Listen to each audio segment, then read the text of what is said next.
Este conversatorio de febrero, de este 3 de febrero, es muy importante y que nos afecta prácticamente a todos. Se titula "Así es como las democracias mueren, el trumpismo como síntoma". Vamos a analizar, por lo tanto, el estado de salud de la democracia y lo van a hacer dos profesores invitados, como son la doctora Lorena Vázquez González, de la Universidad Jorge Tadeo Lozano de Colombia, y el profesor Pedro Chávez Giraldo, investigador del IELAT, que se encuentra en estos momentos en Bruselas. Para empezar, quería preguntaros tanto a Pedro Chávez como a Lorena Vázquez algo que yo sé que le gusta bastante a Pedro Pérez, que es hablar un poquito de una especie de comparación histórica. ¿Creéis que nos estamos encontrando en este momento ante unos nuevos años 30 en donde la crisis de la democracia y la democracia en sí están en peligro? Lorena, puedes empezar tú si te apetece. Wow, bueno. Bueno, pues buenos días. Yo estoy aquí en Bogotá, entonces aquí todavía son días. Buenos días a todos y todas. Un gusto estar en el IELAD de nuevo, estar un poco en mi casa académica, la que fue mi casa académica durante muchos años, así que muchas gracias por la invitación. Rogelio, bueno, yo creo que estas comparaciones históricas, además de ser históricas, digamos, en términos temporales, también deberían ser geográficas, ¿no? Y en particular voy a hablar de América Latina. Cuando nosotros pensamos, ¿no?, en los nuevos años 30, ¿qué es lo que estamos viendo en América Latina en ese entonces? Pues regímenes de tipo oligárquico, en donde ya había, digamos, una suerte de crisis, la crisis que podíamos encontrar, digamos, de alguna u otra manera, derivada de las relaciones del sistema mundo capitalista que estaban, digamos, en ese momento en crisis, también estaban teniendo lugar aquí en América Latina, pero las consecuencias fueron diferentes. Por una parte, lo que podemos ver es que, creo que se abrió, por una parte lo que podemos ver es crisis de las oligarquías en donde había, digamos, donde estaba teniendo lugar un surgimiento cada vez mayor, dependiendo también del país, ¿no? Pero de unas fuerzas sociales que buscaban tener algún tipo de representación política, con unas fuerzas políticas que buscaban mantener el, digamos, el poder político que habían tenido históricamente. Entonces yo creo que frente a eso lo que podemos encontrar es eh, digamos, cómo los regímenes y la crisis de los regímenes autoritarios en algunos lugares, oligárquicos, en algunos países dieron como resultado el surgimiento del populismo, ¿no?, que creo que vamos a ver más adelante. Y pues podemos ver el caso de Argentina, de Brasil, de acuerdo, de otros países de América Latina. Sin embargo, en países, digamos, como el caso de Colombia, en el cual estoy, pues lo que encontramos es esta crisis que se dio del régimen oligárquico, de unas democracias muy débiles, porque finalmente hasta ahora, digamos, estaban consolidando unas ciertas reglas democráticas. En el caso en particular de Colombia, lo que veíamos eran dos partidos políticos que ya llevaban, digamos, 60 años de disputa política que habían dado lugar a numerosas guerras civiles y que al final, digamos, la presión de las masas sociales a estos partidos políticos, sumado a la tensión de estos mismos partidos, llevó a un quiebre en la democracia. ¿De acuerdo? Entonces, simplemente para decir que, digamos, territorialmente, digamos, geográficamente podemos encontrar que lo que estamos es no solamente ante una crisis de la democracia, porque nuevamente yo creo que pensar en democracias en América Latina hasta ahora estábamos en un proceso de una prematura consolidación, pero lo que sí vamos a encontrar es una crisis de los regímenes políticos que se habían instaurado y que probablemente lo que llevó en algunos países fue al surgimiento de autoritarismos y no necesariamente al surgimiento de democracias. Entonces, bueno, le doy Pedro, la palabra a... Pedro, ¿tú crees que las democracias están en peligro como estuvieron en los años 30 o que tienen una serie de fortalezas de las que carecían en aquella década? Acaba de sacar un libro este politólogo polaco de apellido casi impronunciable, Perceworski, sobre crisis de la democracia, se llama así, y este hombre ha defendido toda su vida una visión minimalista de la democracia y él se siente profundamente preocupado por la situación, ¿no? Es decir, cómo le llama la contrarrevolución sigilosa o la subversión sigilosa, ¿no? La idea de procesos políticos que aparentemente ocurren en un marco constitucional y legal producido por dirigentes que han sido elegidos de manera democrática y, sin embargo, cuya acumulación produce un efecto de hundimiento de facto de las democracias liberales, ¿no?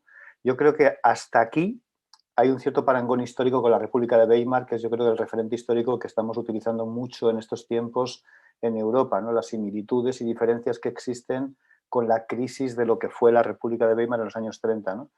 Hablando con historiadores, yo creo que es como obligado decir, y además me parece que es justo reconocerlo, que es imprescindible ser consciente de las continuidades históricas en los procesos, ¿no?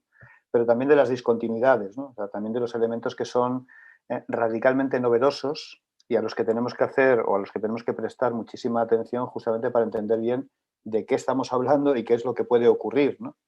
Y a mí me parece, y es una de las hipótesis así con la que por lo menos yo trabajo, es que esto no es as business as usual, esto no es no es lo de siempre, ¿no? No es solamente que estamos en la cuarta ola del crecimiento de la extrema derecha, es que yo creo que hay elementos sustanciales nuevos que yo creo que debemos interpretar pues, para medir un poco el grado de preocupación que tenemos. A mí me parece, por ejemplo, que lo que pasó en el Capitolio el día 6 de enero no es una bufonada, aunque lo pueda parecer. O sea, yo creo que la difusión de este hombre vestido de bisonte pues, ha podido parecer o ridiculizar un poco lo que en el fondo es un hecho enormemente grave, ¿no? Y es que el presidente de los Estados Unidos, elegido democráticamente, alimenta una conspiración para finalmente darse un golpe institucional contra sí mismo y contra la democracia, ¿no?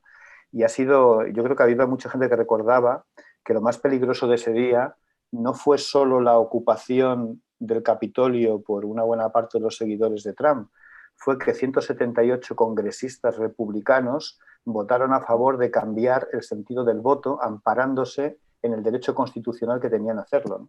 Yo creo que era aterrador, no lo voy a decir metafóricamente, aterrador, escuchar las entrevistas que se le hacían a algunos de los congresistas más jóvenes republicanos que por primera vez participaban en el Congreso y que afirmaban que ellos no estaban en contra del resultado que se había producido. Incluso algunos reconocían que probablemente Biden había ganado las elecciones, pero que ellos estaban utilizando su derecho constitucional a cambiar el resultado de las elecciones.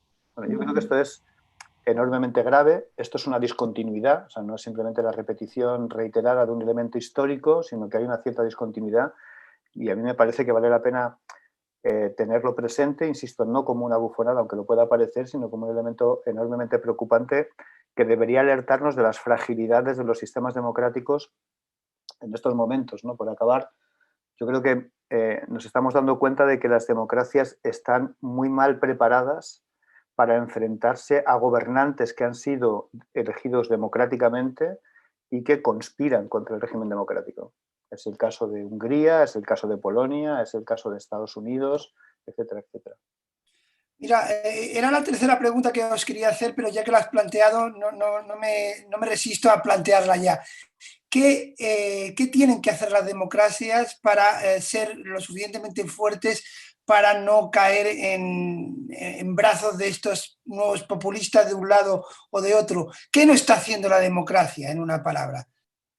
Lorena, adelante. Bueno, yo creo que es una pregunta amplísima que yo creo que igual podemos seguirla explorando, ¿no? Y abordando a lo largo del conversatorio, pero yo creo que pues volviendo, ¿no? A este texto de Levinsky-Siblad, que es como el texto un poco que también inspira el título de este conversatorio, es que finalmente los autores nos dicen cómo están muriendo las democracias en este momento y cuál es la diferencia, ¿no? De cuando morían las democracias hace, digamos, un par de décadas. Y lo que los autores nos señalan es la diferencia es que antes, digamos, las democracias morían, podía ser, digamos, a través de un golpe de Estado, ¿de acuerdo? Había una intervención de fuerzas militares. Bueno, igual tenemos que decir lo que sucedió ayer en Birmania, ¿de acuerdo? Entonces, a veces nos dicen los autores, bueno, ya no están muriendo las democracias así, o los casos son excepcionales. Bueno, recordemos lo que pasó ayer, antes de ayer en Birmania, entonces pues nos damos cuenta que efectivamente las democracias siguen muriendo de la manera clásica un poco, pero lo que nos dicen los autores es, resulta que ahora las democracias se están muriendo desde dentro, y un poco lo que señalaba Pedro. ¿De qué manera las democracias se están muriendo desde dentro?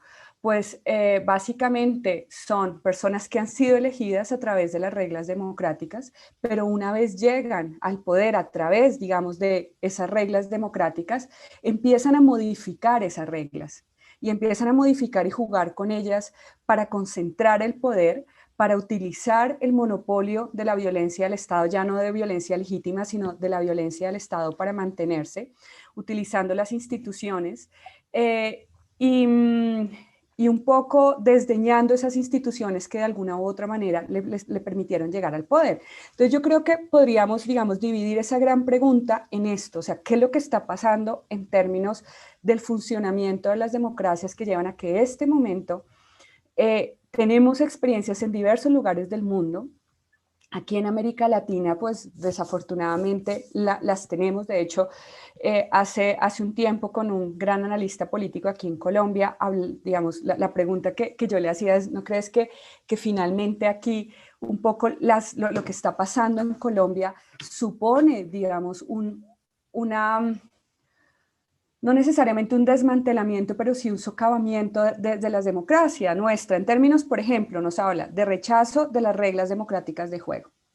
Y ese rechazo puede ser directo o simplemente de alguna u otra manera desconociéndolo, como señalaba Pedro, que es lo que pasó, digamos, con Trump. Entonces, básicamente diciendo que desconoce esas reglas de juego porque esas reglas de juego de alguna u otra manera son manipuladas, o nos dicen negación de la legitimidad de los adversarios políticos. Aquí pues tenemos, pues ustedes probablemente allí en España lo escucharán, el tema del castrochavismo.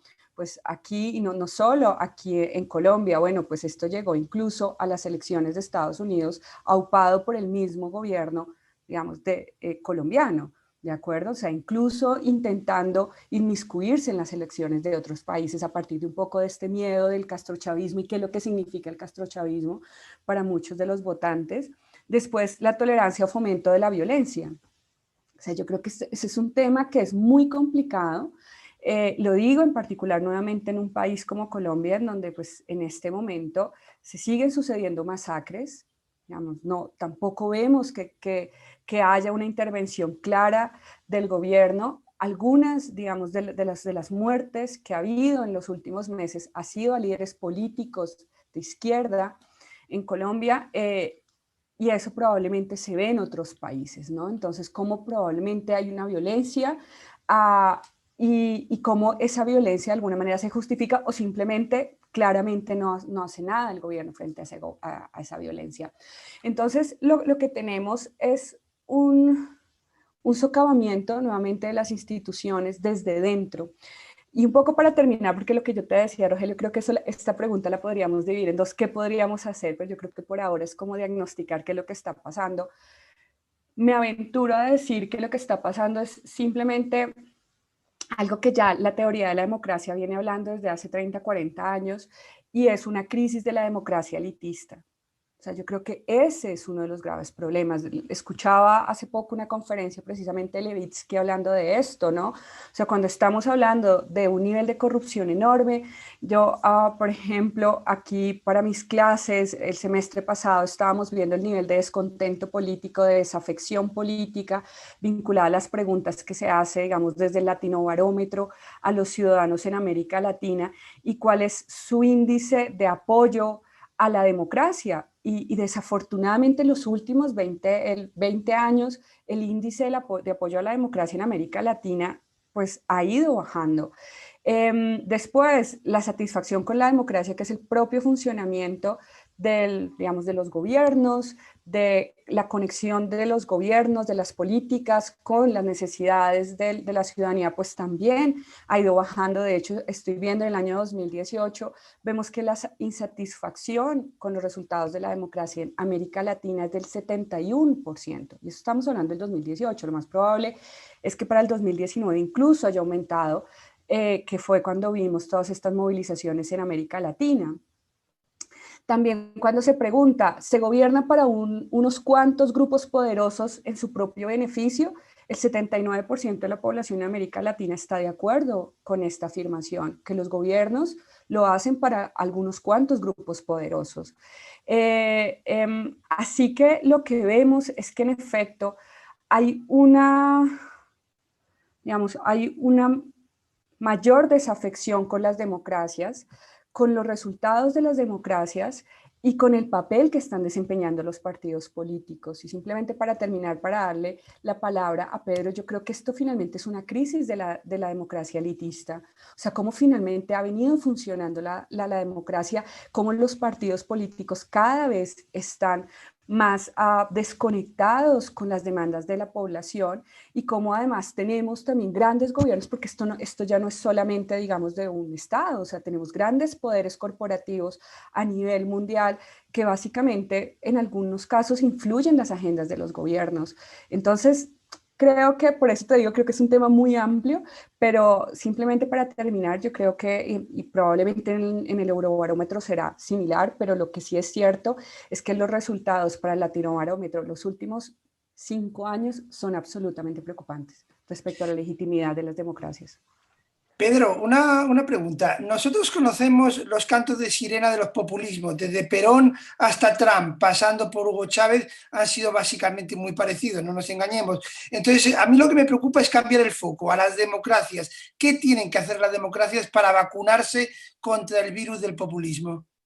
Yo creo que estoy muy de acuerdo con algunas de las cosas que decía Lorena, ¿no? Primero, bueno, no quiero que caigamos en una discusión conceptual porque no es el caso y ni siquiera creo que sea lo más importante, pero yo no me siento muy cómodo, por ejemplo, con el uso del concepto populismo, ¿no? Porque me parece que se ha convertido en una especie de concepto passe-partout y un concepto muy suple en términos de capacidad para describir exactamente lo que está ocurriendo, ¿no? Entonces, por lo menos por lo que yo he estudiado y refiriéndome solamente a Europa, creo que es mucho más pertinente dividir en todo caso, si es que se quiere hacer, entre la izquierda y la derecha, porque ese campo de división sigue siendo pertinente y me parece que en lo que afecta a la derecha, incluso los términos que conceptualmente se han utilizado hasta ahora, que era derecha radical y extrema derecha, y había una especie de diferencia según la capacidad para asumir el sistema democrático, están cada vez más difuminados, ¿no?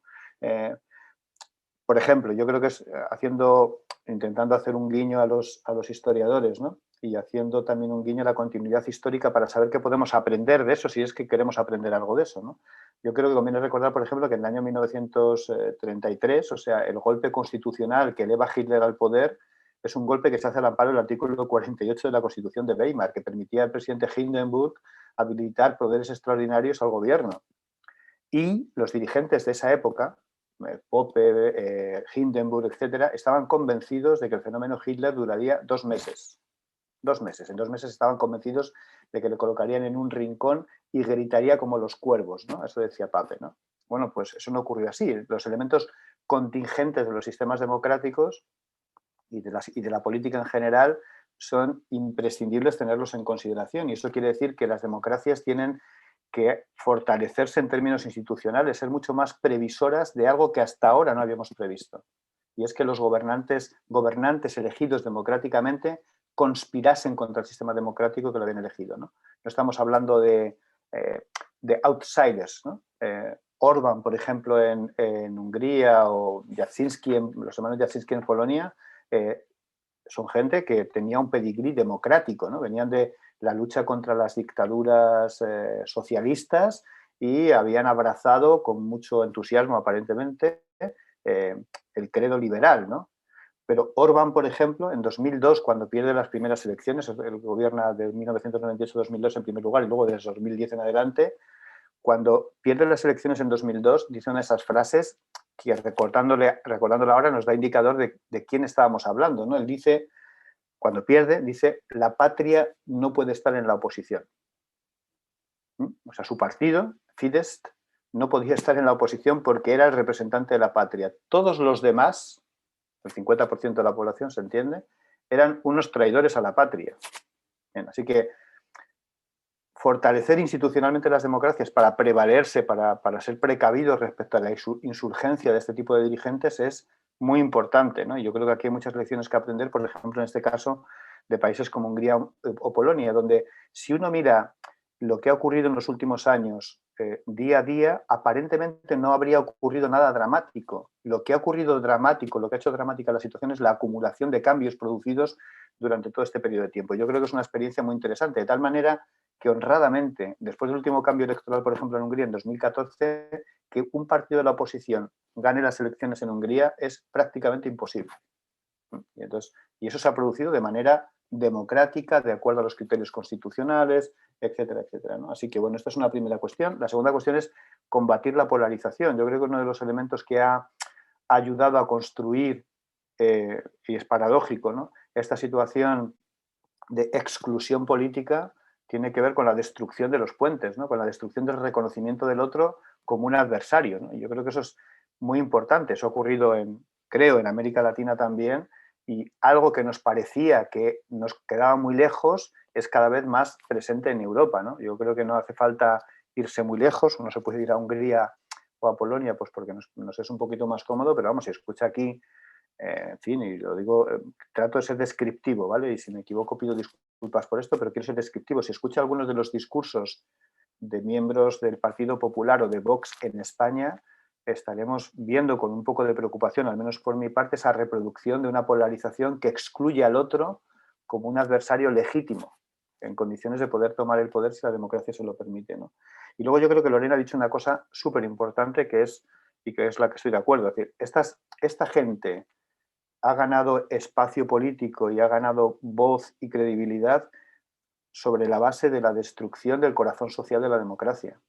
O sea, si aislamos lo que ha ocurrido del incremento brutal de la desigualdad, del empobrecimiento importante, constante y pertinente de capas cada vez más importantes de la sociedad, del incremento en términos no solamente de riqueza, en términos de capacidad y de poder del sector financiero, de las grandes multinacionales sobre el conjunto del trabajo, yo creo que nos olvidaríamos o minusvaloraríamos una parte de ese impacto, ¿no? Unas investigadoras polacas, por ejemplo, señalaban cómo hasta la llegada del PiS, del partido que ahora gobierna en Polonia, la democracia liberal había ofrecido muy poco a los polacos, ¿no? Polonia, por ejemplo, es un caso muy paradigmático de cómo surge esto, ¿no? ¿Por qué se destruyen las democracias, ¿no? La crisis de 2008, por ejemplo, soy muy breve, en Polonia casi no tuvo efectos. O sea, Polonia tiene tasas de crecimiento desde el 2008 hasta ahora por encima del 3% prácticamente durante todos los años y por encima del 6 o del 7% en los mejores años, ¿no? No hay prácticamente política de austeridad. Curioso, ¿no? La economía iba bien. ¿Qué es lo que ocurrió? Que el reparto de la riqueza creada por una situación económica de clara bonanza se distribuye entre el 8% de la población, que además no solamente es la élite social, la élite económica, etcétera, sino que además es la élite que representa el vínculo con la Unión Europea, es la élite que defiende el liberalismo económico, el liberalismo político, etcétera, y frente a la evidencia de que para la mayoría de la población el crecimiento económico, la democracia liberal está muy fuera de su vida cotidiana, aparece un partido que cuestiona las élites liberales, que cuestiona el tipo de reparto económico que se está haciendo y que demanda y pide una crítica clara a la globalización. Entonces, bueno, el PiS llega, aumenta el salario mínimo, ofrece una dote de 500 zlotys mensuales para las familias con hijos, hace política social. Bueno, pues para mucha gente, a la hora de ordenar las prioridades, no considera que estos partidos estén haciendo nada salvaje en términos de rompimiento del marco constitucional, ya vemos que eso es más bien por acumulación, y sin embargo ofrecen soluciones y ofrecen propuestas y ofrecen alternativas a una situación de empobrecimiento generalizado que solo estaba beneficiando, en el caso del crecimiento económico polaco, por ejemplo, unos pocos, ¿no? Entonces, si la democracia no es capaz de recuperar el corazón social, igualitario, etcétera, yo creo que tendremos muchísimos problemas en el futuro, ¿no? Y yo creo que aquí, por lo menos en Europa, necesitamos ser profundamente autocríticos, ¿no? Y una parte de la izquierda yo creo que merece esa autocrítica más que otra, ¿no? Pero yo creo que sin esa reflexión autocrítica ni entenderemos por qué están surgiendo este tipo de organizaciones, ni seremos capaces de combatirlos, porque son un riesgo evidente para la democracia y para la convivencia en el futuro, ¿no? Voy a ir con el Una último. cosa, Rogelia, perdona, una cosa, quisiera retomar algunos puntos que hablaba Pedro respecto al populismo, ¿no? A la polarización, porque yo creo que es importante.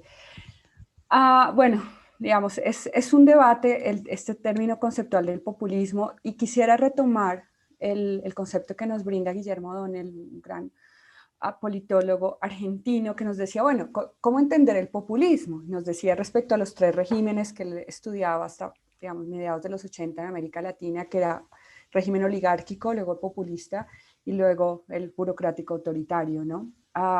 Y lo que encontramos, lo que encuentra Guillermo O'Donnell respecto al régimen populista es finalmente cuál es la diferencia con el régimen oligárquico, las alianzas. Entonces, si en los regímenes oligárquicos encontramos una fuerte alianza entre las élites políticas y las élites económicas. De hecho, pues eso ha sido la característica de buena parte de los países de América Latina, donde, digamos, y ni siquiera puedo decir de manera reciente, o sea, tenemos países que en este momento pensar de democracias, y de hecho creo que alguna pregunta que yo, digamos, en algún momento cuando hablamos del conversatorio, les planteé tanto a Rogelio, a Pedro Chávez y a Pedro Pérez, ¿no?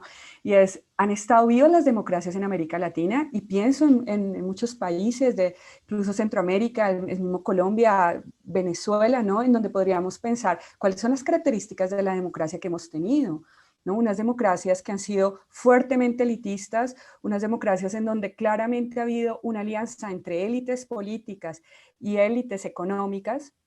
Lo que nos decía Guillermo O'Donnell respecto al surgimiento del populismo es: ¿qué pasa con el populismo?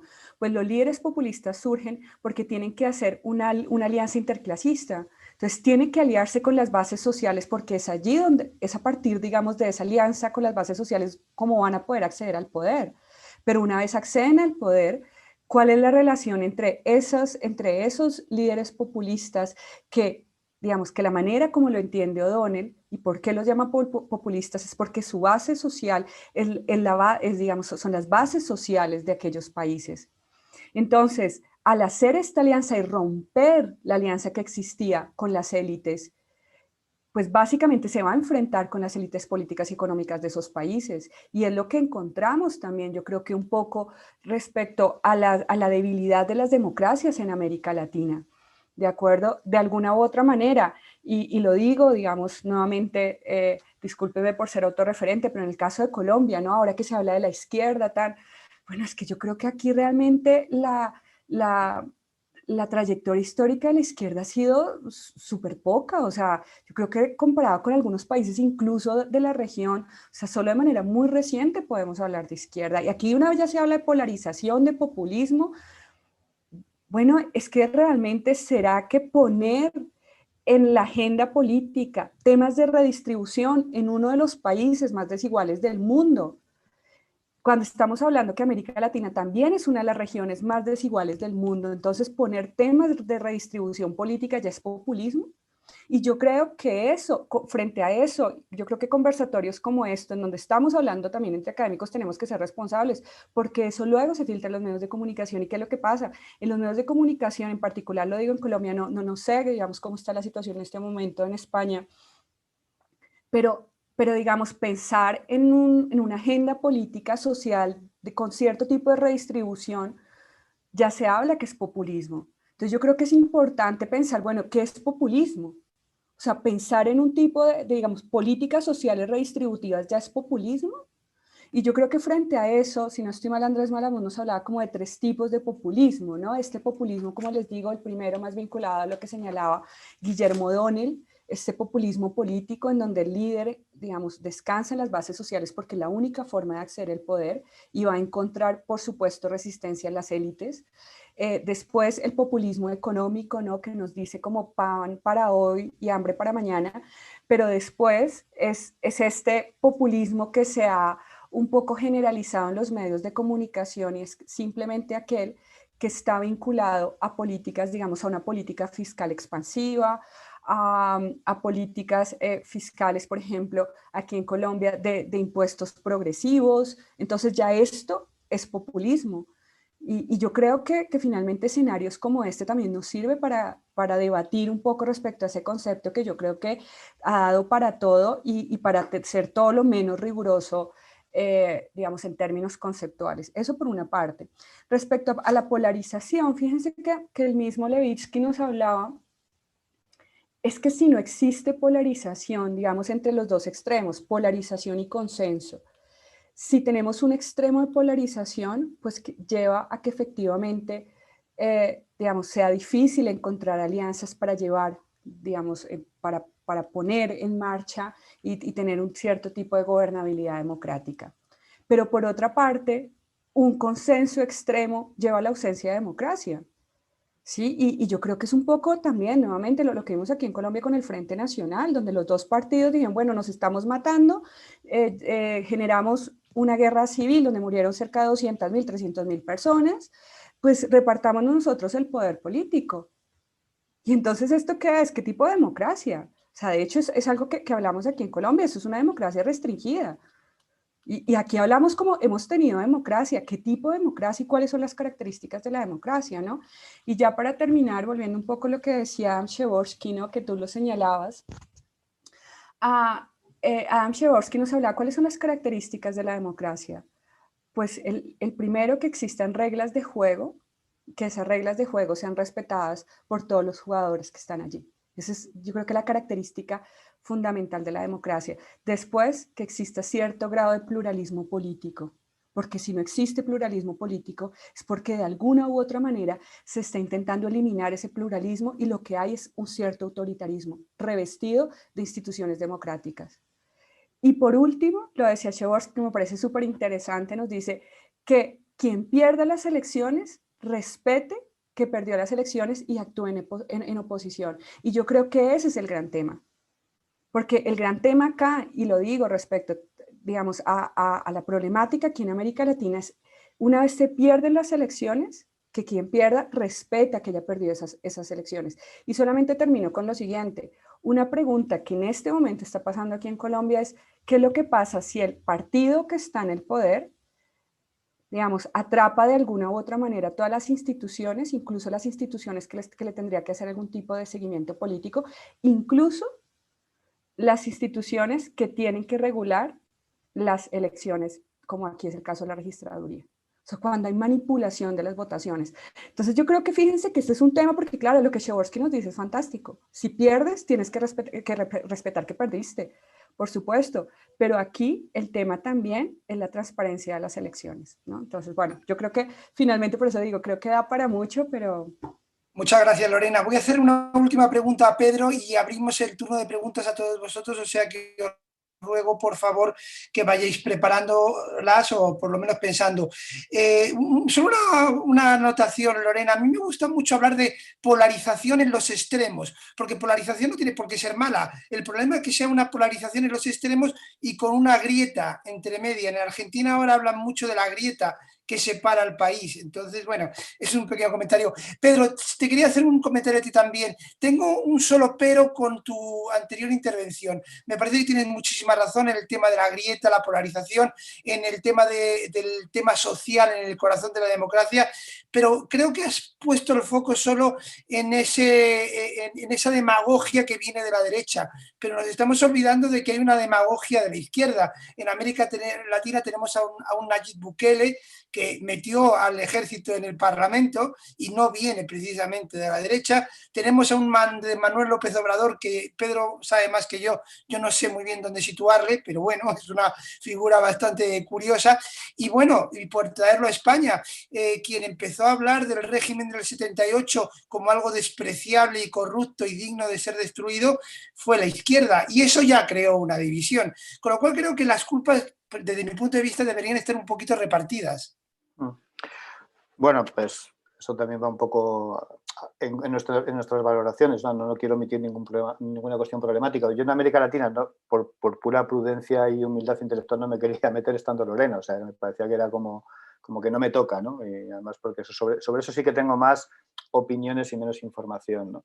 Por lo que se refiere a Europa, el problema es, efectivamente, yo creo que durante unos años estuvimos muy preocupados en Europa por la emergencia de los partidos atrápalo todo, precisamente por el fin de la discusión democrática como una discusión sustantiva, que solo es posible si existen bueno, pues proyectos, no diré antagónicos, pero proyectos diferentes, etcétera, ¿no? Yo creo que estuvimos muy preocupados por eso, pero lo que hemos descubierto es que el incremento de la desigualdad, entre otras razones, no es la única, pero entre otras razones, además de, en fin, yo invito, seguro que ya lo habéis visto, pero invito a que veamos, a que veáis, o que se pueda ver, y además si he compartido mejor el documental este de Netflix de Social Dilemma, donde explica cómo funciona el algoritmo y cómo las nuevas tecnologías, lejos de lo que parece que hubieran podido aportar, que es puentes comunicativos, han consolidado las diferencias, ¿no? Y pone el ejemplo de Facebook, y yo creo que es como muy evidente, ¿no? Pero el asunto que nos encontramos ahora no es la polarización razonable de partidos políticos que se reconocen como adversarios, pero que respetan la idea de proyectos sociales y políticos diferentes. No estamos en eso. Estamos en una polarización que niega al otro la capacidad para ser parte del proceso político. Ya no digo para tomar el poder, sino para ser parte legítima del proceso político. O sea, cuando en 2002 un perdedor de un proceso electoral asume diciendo, digo por poner esa referencia que yo creo que nos ayuda a entender, me parece que es muy explícita, ¿no? La patria no puede estar en la oposición. Esto, no estamos hablando de una polarización razonable, estamos hablando de la exclusión del otro como un adversario razonable. O sea, es que cambia el paradigma, ¿no? Yo creo que lo que se ha construido en los últimos tiempos es precisamente esto, ¿no?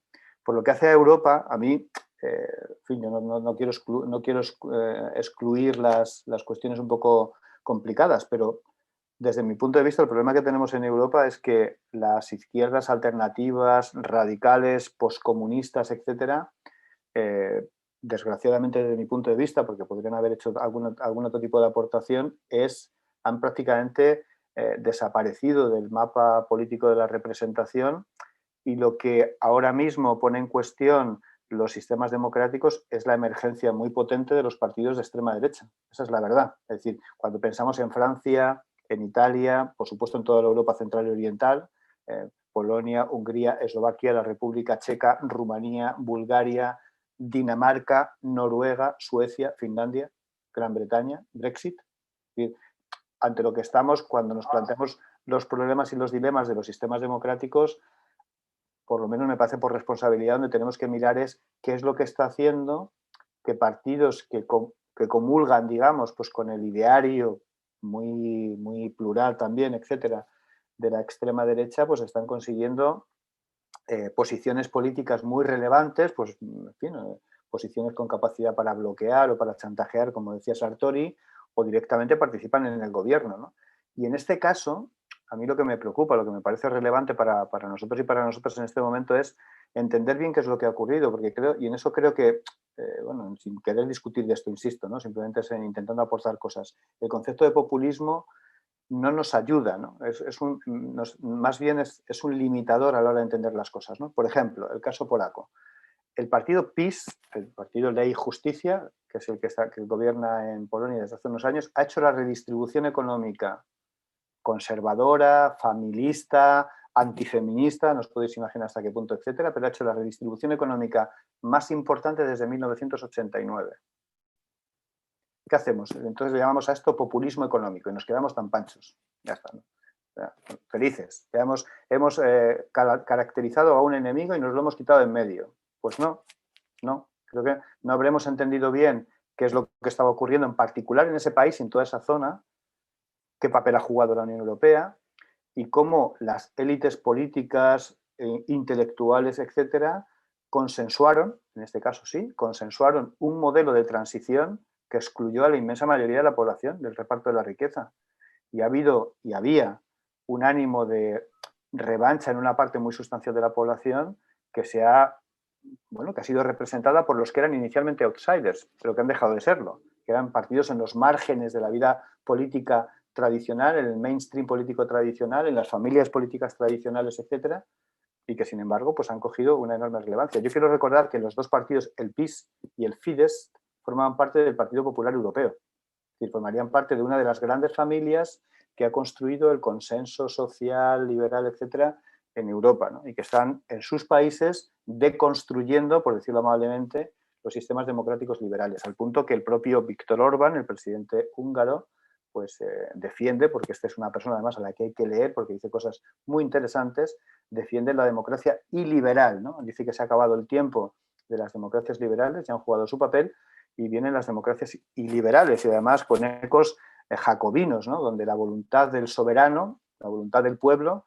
es la única voluntad que cuenta, ¿no? Y que por lo tanto todas las limitaciones, cortapisas, equilibrios, etcétera, que la democracia liberal se inventó para intentar estabilizar, controlar a los poderes, el poder controla el poder, que decía Montesquieu, pues no, la voluntad del soberano es suficiente, ¿no? Entonces, bueno, yo creo que a mí me preocupa por eso, ¿no? No porque quiera eludir la otra cuestión, pero yo creo que efectivamente pues una buena parte de las izquierdas en este caso deberán pensarse qué es lo que pensaron ellos y ellas cuando creyeron que la crisis económica iba a favorecer una situación de emergencia de las izquierdas. ¿En qué estaban pensando después de 30 años de neoliberalismo atroz? ¿Qué es lo que se creían, ¿no? Porque decías, es como si no hubieran pasado nada, ¿no? Como si estuviéramos otra vez en el periodo entre guerras. Pues no, han pasado 30 años de una desestructuración económica, social, ideológica, moral y cultural salvaje. Y yo creo que los efectos de esa desestructuración total pues se han reflejado en que cuando la gente ha necesitado un referente para poder ser representado políticamente, pues ha buscado en estas fuerzas políticas, ¿no? Y un último apunte que me parece muy importante. Muchos autores han llamado a esta emergencia de la extrema derecha la rebelión en las urnas, ¿no? Przeworski y otros pues hablaban hace tiempo pues esto de cómo la crisis de la democracia se expresaba en una caída de la participación política. Bueno, en las últimas elecciones presidenciales polacas ha participado el 70% de la población. Esto es un dato absolutamente espectacular en Polonia, donde en algunas elecciones locales llegó a participar el 22% de la población. Las últimas elecciones presidenciales en Estados Unidos han sido las segundas más importantes en la historia de este país. Entonces, el fenómeno de la participación política, de la búsqueda de una representación que dé voz a los que hasta ahora se consideraban sin voz, es un elemento que no va a desaparecer en los próximos años y por lo tanto pensar que en 2 o 3 años vamos a volver a una situación anterior creo que es un error, o sea, creo que me parece que enfocaríamos mal el problema y me parece pues esto, que los aspectos sociales, incremento de la desigualdad, las cuestiones de carácter institucional son muy importantes, hay que articularlas de manera muy, muy importante para poder dar respuesta a una situación de crisis muy profunda y muy potente de los sistemas democráticos. Muchas gracias, Pedro. Una Vamos a dar cosa, paso a las preguntas. vale. Ya hay una pregunta y yo lo único que rogaría es que sean muy breves, por favor, los que intervengan. Luis Octavio nos la ha escrito, pero si tiene la amabilidad de decirla a viva voz, se lo agradeceríamos. Luis Octavio, ¿podrías Vale, hacerla perfecto. brevemente, Sí, por favor? sí, buenas tardes, muchas gracias. Bueno, mi pregunta es básica. Partiendo de la idea de que un gran número de ciudadanos ha perdido la credibilidad en los sistemas democráticos y sus instituciones y ante el ataque al sistema político democrático desde dentro, podría ser la acción de organismos institucionales, organismos e instituciones supranacionales un muro de contención y defensa ante estos ataques. Lorena, si quieres, empiezas tú ya que he terminado antes. Bueno, yo qué sé, yo me imagino que la pregunta está más orientada en particular, imagino, ¿no? Digamos, el papel de la Unión Europea, supongo un poco que está más vinculada a esto, entonces, claro, Sí, contestarla aquí. podría ser Unión Europea como podría haber sido la OEA. O sea, es que estamos hablando de cuando hay ataques a un sistema democrático, de qué manera la supranacionalidad podría ser un muro de contención. O sea, es buscar alguna respuesta fuera de control, dado que si entendemos que las instituciones dentro están secuestradas, minadas, los ciudadanos están descontentos, hay una desafección política, o sea, ¿cómo la supranacionalidad podría de alguna manera ayudar a esto? Bueno, yo lo que te digo es que el papel, digamos, respecto a la OEA aquí en América Latina ha sido muy cuestionado, en particular, digamos, a partir también de lo que ha pasado en Bolivia. Entonces, pensar que nuevamente, porque digamos, hay veces cuando se piensa en estos organismos supranacionales, se piensa en la neutralidad, ¿no? Entonces es pensar realmente son neutrales y lo digo, digamos, en el caso de la OEA. Y lo digo también, digamos, en el caso de, digamos, como no solamente politóloga, sino como ciudadana colombiana, que estamos viendo, digamos, un recrudecimiento de la violencia, un recrudecimiento brutal de la violencia. Lo que les decía, en este momento, si no estoy mal, lo que llevamos desde el año, se han sucedido cerca de 12, 13 masacres, si no es más, ¿de acuerdo? O sea, nosotros tenemos una masacre cada 2 días. Y hay veces la pregunta que se hace desde dentro es aquí dónde están los organismos internacionales para hacer seguimiento de lo que está pasando en Colombia, porque si pasara en otros países sería terrible, pero si pasa aquí en Colombia mejor hagámonos lo de las gafas, ¿no? Entonces yo bueno, hagámonos los de las gafas, se dice aquí en Colombia, no sé si allí se entiende un poco, es como pongámonos los lentes de sol y aquí nada está pasando, ¿no? Entonces yo creo que primero partir de la neutralidad me parece que es un poco ingenuo en términos políticos, me perdonarán, pero me parece que hablar de los organismos supranacionales, o por lo menos desde la OEA en términos de neutralidad, me parece un poco ingenuo. Por otra parte, me parece que es quitarle responsabilidad a lo que está pasando y yo creo que es perder el foco de lo que está pasando en las instituciones estatales y en las democracias de los estados. O sea, porque tengamos un organismo supranacional, eso no va a garantizar que efectivamente la democracia funcione.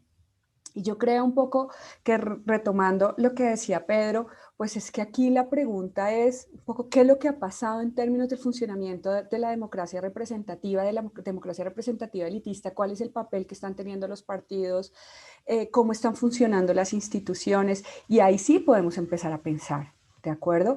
Y yo creo, digamos, que simplemente pensar que alguien nos va a solucionar el problema desde fuera, sin que nosotros empecemos a pensar qué es lo que está pasando, y además, lo digo, pues es que las diferencias en cada país son importantes, pero yo creo que si lo vemos a nivel global, yo creo que aquí básicamente es una grave crisis del modelo de democracia representativa, liberal, elitista. A eso es lo que nos estamos enfrentando. Y yo creo que finalmente, digamos, como conversatorios como este, digamos, escenarios en donde empecemos a pensar cómo podemos dar vida a las democracias y qué significa dar vida a las democracias. Nuevamente, o sea, si estamos en uno de los momentos históricos con mayor desigualdad en el mundo, donde además hay unos niveles de corrupción enorme, donde en particular hablo de América Latina, pero sé que esto está también pasando en Europa, donde la desigualdad es cada vez mayor, donde las generaciones actuales no van a tener una mejor vida que sus padres, sino que la situación es muy difícil. O sea, ¿cómo las democracias pueden responder frente a eso? Y creo yo que esto no lo va a solucionar alguien desde fuera. Y simplemente terminar con esto. Recuerdo que Owen Jones, volviendo al caso inglés, o yendo al caso inglés, Owen Jones escribió un libro que se llamó Chaps, la demonización de la clase obrera, que me encantó. Y lo que nos dice Owen Jones es básicamente cómo esta clase trabajadora que durante décadas, digamos, fue admirada por toda la sociedad inglesa, en los últimos años se ha visto demonizada. ¿Qué significa ser clase obrera? ¿Sí? ¿Qué significa estas personas que no trabajan? ¿No? Porque con esta idea de la meritocracia, que realmente si tú eres pobre es porque tú no te lo has currado, como se dice allí un poco en España, es porque eres un vago, eso ha hecho mucho daño a la sociedad, en términos que se ha roto, y yo veía un poco el debate, lo que está pasando ahora en España con pagar o no impuestos. Yo creo que finalmente eso es un tema fundamental en los estados, que aquí desafortunadamente no se ha logrado, y son consensos básicos de cómo se logra una cierta cooperación y cohesión social. Y si no hay una cierta cooperación y cohesión social y una cierta redistribución, pues básicamente lo que vamos a llevar lo que vamos a tener es una profunda desafección de los ciudadanos con regímenes que supuestamente deberían velar por sus propios intereses. Eso es todo. Yo, muy breve, gracias por la pregunta en primer lugar. Yo creo que se podría decir que idealmente sí. O sea, idealmente los organismos supranacionales podrían tener alguna capacidad de incidir en los procesos políticos nacionales, ¿no? De hecho, por ejemplo, mis dos aproximaciones simplemente en relación con este asunto, pues mi impresión es que si la Unión Europea no hubiera existido o no existiera y Hungría y Polonia, entre otros, no formasen parte de la Unión Europea, me da la impresión de que los procesos políticos de vaciamiento de la calidad democrática de los sistemas políticos en estos países, en fin, habría ocurrido de manera muchísimo más rápida y de muchísimo más intensa, ¿no? Así que, de hecho, por ejemplo, ¿no? Pues claro, la participación de las ayudas y de las subvenciones y otros recursos económicos que la Unión Europea pone en marcha, por ejemplo ahora el plan Recovery bueno, pues es muy importante y finalmente, a pesar de la hostilidad inicial de Polonia y de Hungría pues a un mecanismo de control democrático de las ayudas, finalmente pues han tenido que firmarlo con con unos condicionamientos más retóricos que de otro tipo, ¿no? Así que la Unión Europea juega un papel, yo creo que un papel positivo. Ahora bien, yo creo que hacer descansar, como decía Lorena, la solución en las organizaciones supranacionales creo que nos desviaría un poco de los riesgos y de los problemas sustantivos que se están jugando, ¿no? Por ejemplo, yo simplemente pongo dos casos, ¿no? En primer lugar, por ejemplo, la retórica anticolonizadora, o sea, la extrema derecha y la derecha radical, si queremos hacer esa distinción en estos países, acusa a la Unión Europea de ser unos colonizadores y de formar parte, dicho así, no es una metáfora, de una conspiración mundial en la que habría otros organismos supranacionales como Naciones Unidas o Soros, con el objetivo de destruir la idiosincrasia y la identidad propia de países como Polonia, Hungría, Eslovaquia, etcétera, etcétera, ¿no? Cuya identidad nacional está muy vinculada a la Iglesia Católica y está muy vinculada, por ejemplo, al mantenimiento de las familias tradicionales y los roles tradicionales heteropatriarcales, heteronormativos, etcétera, ¿no? Bueno, es decir, esa retórica anticolonializadora pues puede sorprender, porque estamos acostumbrados a pensar en la retórica anticolonializadora en otros contextos y para otros usos. Bueno, pues os puedo asegurar que es hiperpotente en este contexto y que la Unión Europea forma parte de esa conspiración mundial colonizadora en términos de pensamiento, en términos morales, en términos sexuales, etcétera, que trata de subvertir lo que son los valores identitarios de estos países, ¿no? Entonces, bueno, eso es un elemento que hay que tener en cuenta. Y el segundo elemento, que yo creo que no hay que despreciar, es que estos partidos, en general, hasta ahora al menos, han ganado democráticamente procesos electorales. En Hungría, la suma de Fidesz, que es este partido que gobierna, más Jobbik, que es un partido de origen claramente de extrema derecha, llegó a tener 2/3 de la Cámara. Parece un poco excesivo decirle a la Unión Europea que debe entrar, no los tiene, pero si los tuviera, pedirle que entre con soldados y tanques a disolver el Parlamento húngaro, ¿no? Después de que en un proceso democrático legítimo, los dos partidos que están, de hecho, vaciando de contenido el sistema democrático húngaro han ganado con 2/3 el proceso electoral, ¿no? Entonces, a mí me parece que es mucho más importante, me parece, y entiendo la urgencia, pero es mucho más importante entender bien qué es lo que está produciendo esta emergencia, qué es lo que está produciendo la consolidación de estas tendencias con el fin de intentar también deconstruirlas desde dentro, ¿no? Y efectivamente, en el caso de la Unión Europea, que tiene mayores competencias y mayores recursos, yo creo que se puede ayudar, pero solamente se puede ayudar, nada más. Y además, pues con algunos límites, ¿no? Porque yo creo que también da mucho miedo pensar que le puedes atribuir a una organización supranacional competencias hoy para intentar ayudar a deconstruir procesos antidemocráticos que no sabemos muy bien cómo se pueden utilizar pasado mañana si se diese el caso, por ejemplo, de que estos partidos tuviesen la mayoría en la Unión Europea, ¿no? No sé si os imagináis el plan, ¿no? Yo os quería preguntar algo muy breve y es cómo es posible que teniendo generaciones más formadas, que han leído, que saben que no hay soluciones fáciles para problemas complejos, sin embargo, una vez y otra estén votando por partidos que precisamente representan eso, soluciones fáciles a problemas complejos y extremación de todo lo que son los odios y las grietas y las polarizaciones de las que hablábamos antes. Esa sería mi pregunta. Y luego os quería comentar que Victoria García Sanz hace una pregunta un poco en la línea de lo que ya habéis contestado, pero bueno, yo la transmito, es ¿en qué momento podemos pensar que las organizaciones supranacionales han demostrado su utilidad ante el derrumbamiento de las democracias pasadas? ¿Por qué vamos a pensar que hoy podrían ser diferentes? Esas serían las dos reflexiones. Lorena, si quieres. De acuerdo. Bueno, pues digamos, empezando un poco por tu pregunta, ¿no? Porque las nuevas generaciones más formadas. Bueno, yo creo primero que hay que pensar si estas nuevas generaciones están votando esos líderes. Yo creo que digamos, tenemos que partir de ahí. De hecho, si no estoy mal respecto a la votación de Estados Unidos, yo recibí una información respecto a quién votaba, digamos, dónde estaba el voto de Trump.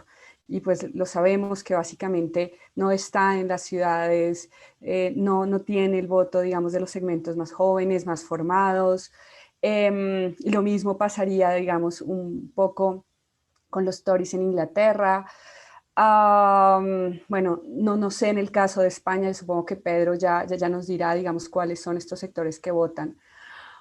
Digamos, en el caso de Vox, por ejemplo, pero yo no creería que realmente son los sectores más formados los que votan por este tipo digamos, de líderes. Lo que sí es cierto, y nuevamente volviendo a lo de Jones, cuando nos habla, digamos, de la clase obrera inglesa, que yo creo que es una radiografía muy buena de lo que ha pasado en muchos lugares del mundo, nos dice es que se trata de un sector que se ha visto gravemente perjudicado por la desindustrialización, por la pérdida, digamos, de trabajos de calidad. Es un sector que no necesariamente va a la universidad, pero que sus padres, digamos, probablemente tampoco iban a la universidad y pues simplemente al pertenecer a la clase obrera, pues tenían, digamos, una cierta calidad de vida y en este momento no es así. Entonces, yo creo que, y esto yo creo que nos conecta con el fenómeno de Trump, que yo creo que algunos de los que vinieron aquí probablemente se estén preguntando, bueno, ¿y qué pasa con el análisis de lo que, digamos, respecta a Trump?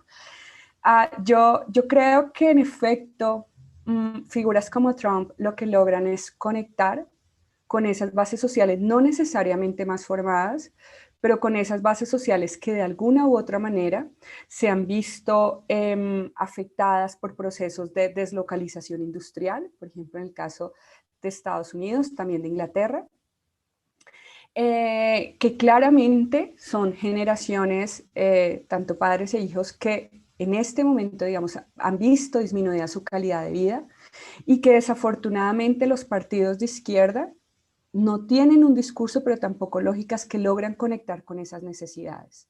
Y yo creo que, digamos, una crítica al Partido Demócrata, lo escuchaba también de Levitsky, es, bueno, ¿será porque el Partido Demócrata, digamos, tenemos más sectores de centro, pero también más sectores de izquierda, un poco más vinculados a temas de redistribución social y demás?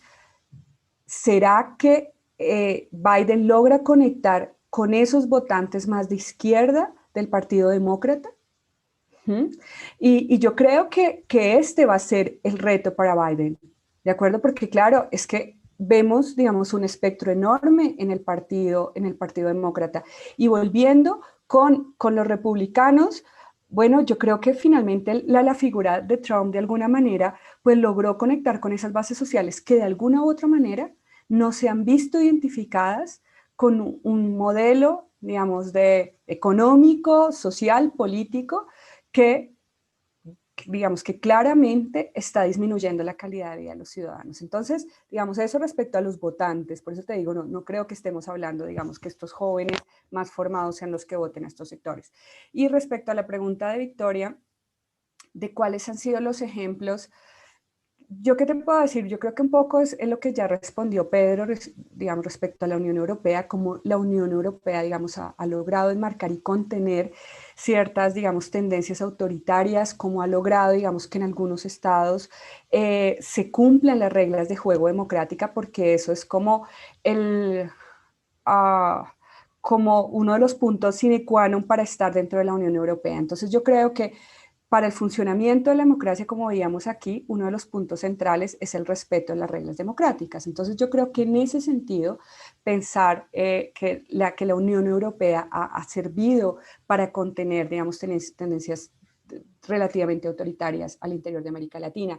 En otros lugares, y simplemente con esto termino, yo qué te puedo decir, como los organismos multilaterales, en este momento habla del Banco Mundial, del FMI, que son los que más influencian en América Latina, incluso más que la OEA, bueno, o podemos hablar de la OEA, pues vemos como el discurso, o al menos desde estos organismos, con todo lo que fue el consenso de Washington en la década del 90, pues fue fortalecer las democracias en América Latina, ¿de acuerdo? Y pues ese era el tema. De hecho, yo trabajo uno de los temas, y simplemente decirles, pues yo trabajo temas de democracia participativa, y efectivamente estamos a punto de lanzar un libro que ojalá podamos tener un conversatorio sobre esto, ya más adelante le diré a Pedro, con colegas de diferentes países de América Latina, y terminamos siendo muy críticos con estos espacios de democracia participativa en América Latina, que se vendían como va a venir a complementar la democracia representativa en la región, y un poco aunado a este discurso del FMI y el Banco Mundial, tenemos que apostarle pues, por espacios de democracia participativa en América Latina, y realmente no están funcionando y se han vaciado de contenido igual. ¿De acuerdo? Entonces, bueno, tenemos a la Unión Europea, que efectivamente sirve un poco como marco para contener tendencias autoritarias, y otro como estos organismos más a nivel discursivo. Pedro, contigo cerramos. Sí, pues muy rápido. Yo creo que ha habido muchas aproximaciones sobre cuál es la base electoral de estos movimientos, ¿no? Y creo que durante un tiempo se estableció un poco la idea de que eran movimientos, partidos, etcétera, que acumulaban mucha rabia de los perdedores de la globalización, ¿no? Entonces, un poco como si la base electoral más consistente de estos movimientos fueran los perdedores de la globalización. Bueno, hoy sabemos que no es así. O sea, que las bases electorales de estos movimientos, por lo menos en Europa, ¿vale? Insisto, son en Europa, son muchísimo más transversales, ¿no? Donde la educación sí juega un papel, pero el hecho generacional no. Y de hecho, medido en términos un poco más espaciales y más globales, pues muchos autores han hablado de la rebelión de los lugares que no importan, más que de la gente que no importa, de los lugares que no importan, ¿no? En el caso inglés, por ejemplo, es muy significativo, o sea, poniendo el acento en aquellos espacios industriales, económicos, sociales, etcétera, que han sido, bueno, pues dejados de la mano de Dios, para simplificar, ¿no? Y eso acumula o ha acumulado pues muchísima tensión social, pero no solamente en los sectores más claramente perdedores del proceso de la globalización, sino en clases medias que han visto frustradas sus expectativas de crecimiento y de consolidación económica, o la pérdida de papel para sus hijos, etcétera, etcétera, ¿no? Entonces, bueno, yo creo que el hecho educacional sí, pero el hecho educacional justamente marca una tendencia, y es el componente antielitista de una buena parte de estos movimientos, ¿no? Es decir, la retórica antielitista se ha alimentado precisamente de dar buena muestra y dar fe de que los sectores más ilustrados de las sociedades, los más beneficiados de los procesos de globalización, por cierto, eran los que recibían prácticamente todos los beneficios de la globalización liberal. Y el resto de la sociedad, subjetivamente a veces, porque los datos no acompañan muchas veces siempre, pero no importa, lo subjetivo en política es tan válido y bueno como lo objetivo, apreciaban esa acaparación que las élites más ilustradas hacían de los beneficios de la globalización, ¿no? Yo creo que eso ha reforzado esta retórica antielitista. Bueno, en Trump, en fin, me imagino que recordáis las palabras de su toma de posesión diciendo que a partir de ese momento gobernaba el pueblo de los Estados Unidos, ¿no? Lo cual era un disparate desde muchos puntos de vista, pero tenía sentido para una buena parte de su población. Yo sí pondría el acento en una cosa que me parece que es, independientemente de los contextos, porque yo creo que en los diferentes contextos probablemente también nos den resultados distintos, es que estos movimientos están buscando una coalición político-social ganadora. Es decir, estos movimientos no están solamente intentando aglutinar, organizar a los desheredados o desheredadas y a la gente con más rabia respecto a lo que está ocurriendo. No, no, no. Aquí hay una voluntad explícita de crear una coalición político-social ganadora en términos electorales, en condiciones de poder construir un nuevo sentido común, es decir, una nueva manera de explicar las cosas, de ayudar a comprender en un mundo que cada vez ha perdido más sentido qué es lo que está pasando y cuál es nuestro lugar en el mundo. Y por eso el revival a viejas Arcadias felices que probablemente nunca existieron, pero que dan sentido y fuerza a la identidad nacional, yo creo que tiene muchísimo sentido. Entonces, yo creo que el riesgo es precisamente este, ¿no? O sea, ver a estas fuerzas que han sido emergentes durante un tiempo, ya no lo son, en muchos lugares son fuerzas absolutamente consolidadas, no como fuerzas outsiders, sino como fuerzas que forman parte del sistema, están ya dentro del sistema y tienen las mismas pretensiones de poder, de generar una permanencia a largo plazo, etcétera, en fin, y desde luego que han conseguido ya en muchos lugares, incluso en lugares donde no participan del gobierno, modificar la agenda política a favor de algunos temas y en contra de otros, ¿no? Yo creo que esto es lo que me parece más importante, ¿no? Y yo, pues eso, sin ser, sabiendo pues que, en fin, la Unión Europea, pues, ¿qué podríamos decir? Si nos ponemos a hablar de críticas a la Unión Europea, no tenemos horas, ¿no?, para acabar, ¿no? Pero en este punto, mi opinión, es una opinión, o sea que estoy dispuesto a discutirla, por supuesto, es que sin la Unión Europea la cosa hubiera ido muchísimo peor y más rápido. Entonces, no digo que se esté haciendo lo suficiente, probablemente se podría hacer algo más, pero digo que hay muchas limitaciones para poder hacer cosas. El artículo 7 que se está utilizando en los tratados nunca se pensó que se podría utilizar, jamás se pensó que se podría utilizar, así que no había ni siquiera recursos institucionales para poder hacerlo operativo, ¿no? Pero bueno, yo creo que el problema no está en lo que la Unión Europea esté en condiciones o no de hacer, está mucho, creo yo, vamos, en nuestra capacidad para entender mejor qué es lo que está ocurriendo y poder generar los anticuerpos, las vacunas, ahora que está tan de moda, los anticuerpos y las vacunas necesarios para intentar que este virus no acabe con nosotros y con nosotras.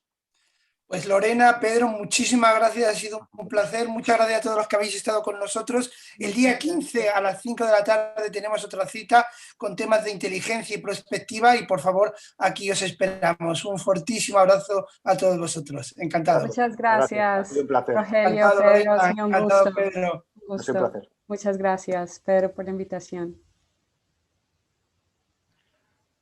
Gracias, Pedro y Lorena.